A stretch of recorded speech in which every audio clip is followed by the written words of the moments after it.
Hi friends, చూసారు కదా నిన్న నుంచి మళ్ళీ కుర్చీ తాత హల్చల్ నడుస్తుంది. ఎందుకు అరెస్ట్ అయ్యాడు, ఏం జరిగిందని చెప్పేసి.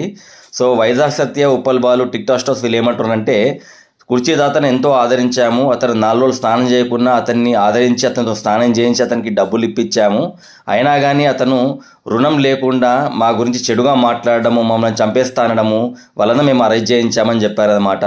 సో ఎప్పుడైనా సరే మనము ఒక గ్రహించుకోవాల్సిన విషయం ఏంటంటే, ఒకరిని చేరదీసే ముందు మనము 100కు 10 సార్లు ఆలోచించాలన్నమాట.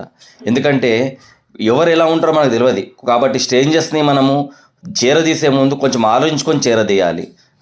కుర్చీ తాత కూడా వీళ్ళ వల్ల అంత బెనిఫిట్ పొంది, వీళ్ళ వల్ల అంత డెవలప్ అయ్యి, వీళ్ళ వల్ల ఎంతో కొంత డబ్బు సంపాదించుకొని లాస్ట్కి వీళ్ళనే తిట్టడం అన్నది కూడా కరెక్ట్ కాదు. సో కాబట్టి ఒక్కటి గుర్తుంచుకోవాలి, లైఫ్లో ఒకరికి సాయం చేయడం కరెక్టే, కానీ సాయం చేసే ముందు 100 సార్లు ఆలోచించుకోవాలన్నమాట మనం. ఇవాళ ఎలాంటి వారు అని చెప్పేసి, అయితేనే మనం బాగుపడగలం.